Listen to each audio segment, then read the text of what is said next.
In 1953, the United States government secretly purchased the entire world's supply of LSD. And they didn't do this to destroy it. No, they bought it to use it, on their own citizens, without ever telling them.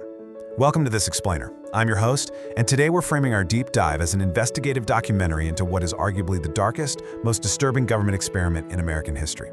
We're talking about an operation that ran for 20 long years, right under the noses of the public, without anyone knowing it even existed. Okay, let's dive right in. The entire world's supply. Think about that for a second. When you're launching an investigation into a historical event, the paper trail usually starts with a purchase. But you don't just corner the global market on a powerful, newly discovered chemical for standard laboratory testing.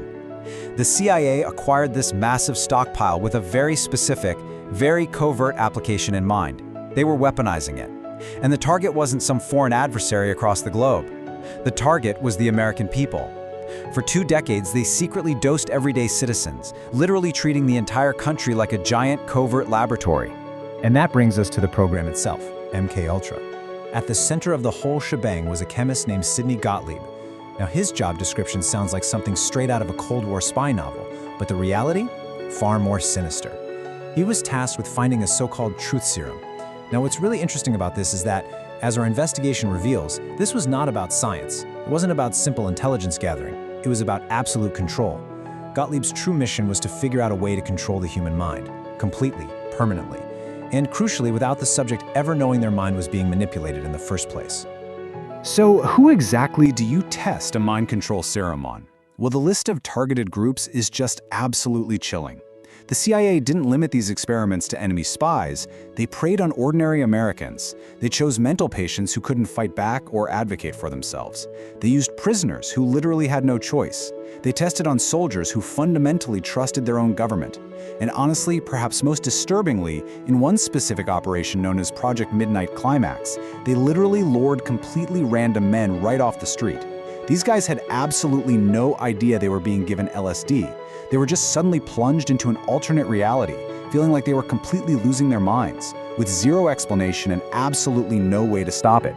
It's really easy to picture MKUltra as just one single isolated experiment happening in some dark, smoky basement somewhere. But actually, scratch that. That is entirely wrong. 149. That number represents the staggering scale of this operation. MKUltra was systematically broken down into 149 separate, distinct subprograms. We are talking about a sprawling, highly funded, incredibly organized institutional network of human experimentation. It's just mind-boggling. And because there were 149 subprograms, the experiments didn't just stop at secretly slipping people drugs. The methods escalated into profound psychological and physical abuse. We're talking electroshock therapy, extreme hypnosis, severe sensory deprivation, radiation exposure, just straight-up psychological torture. And the victims? They tested on mentally disabled children in state schools. They tested on vulnerable patients in psychiatric hospitals. They even funneled dark money into secret experiments at elite universities, places like Harvard, Stanford, and Princeton. And the absolute wildest part? The professors running these broader university programs often had no clue what they were actually funding or who the money was truly coming from. The CIA's web was literally everywhere. Section 1. The Forensic Case Study of Frank Olson. With so many countless victims, we really need to lower the volume for a second and focus our investigation on one specific, chilling anomaly that perfectly captures the human cost of MKUltra. Let's look at the two sides of Frank Olson's story. Olson was actually a CIA officer who was secretly given LSD, without his knowledge, by his own colleagues at a work retreat. 9 days later, he plummets from a 10th-floor hotel window in New York City. The government's official 1953 narrative swiftly ruled it a suicide. Case closed, right? Well, Olson's family never bought it. They called it murder.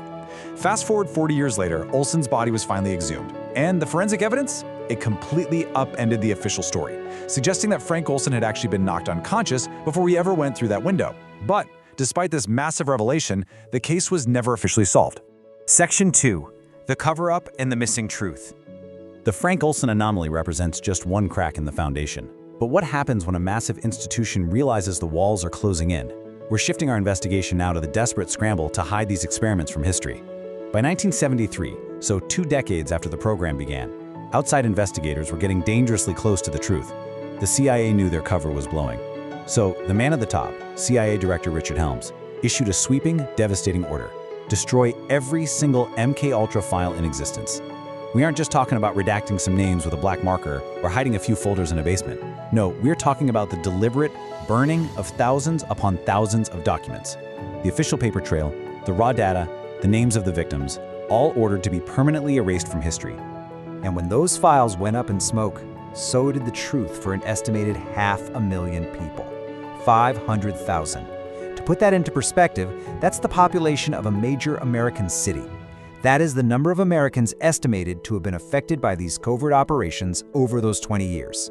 500,000 lives manipulated, damaged, or entirely derailed by their own government. And because of Richard Helms' order in 1973, the vast majority of their stories literally went up in smoke.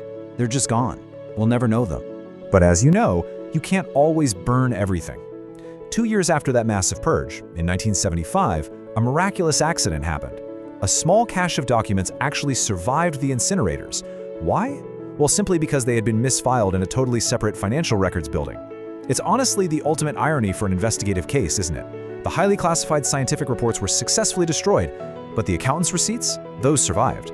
And when Congress finally got their hands on these misfiled financial records, they were absolutely horrified. Senate hearings were convened, and based on these surviving scraps of paper, the MKUltra program was finally officially confirmed to the public. Mapping this out really reveals the tragic arc of this entire saga. Let's move to see how this builds. We start back in 1953, the year the global supply of LSD is purchased, and Frank Olson meets his violent, highly suspicious end. For 20 years, the program operates in total darkness, until 1973, when the files are ordered burned. 2 years later, those misfiled financial records completely blow the lid off the operation, leading to those explosive Senate hearings. The government had officially been caught experimenting on its own people. So what happened to the man behind it all, the Midnight Architect himself? Well, Sidney Gottlieb quietly retired to a farm in Virginia. He lived out his days in peace and died in 1999. Think about that. Despite engineering a 20-year campaign of psychological torture on innocent Americans, the man was never charged with a single crime. No accountability whatsoever. Which brings us to the absolute most haunting part of this entire explainer. The documents that survived in 1975 gave us the horrifying confirmation of what the CIA actually did. We know about the LSD, we know about the hypnosis, we know about the 149 subprograms, but remember, the files they managed to burn in 1973 vastly outnumbered the handful of misfiled financial papers that survived. So the real question that MKUltra leaves us with isn't just about what we know they did. It's this: what did they destroy before anyone could read it? What else was in there? We will literally never know what was lost in those ashes.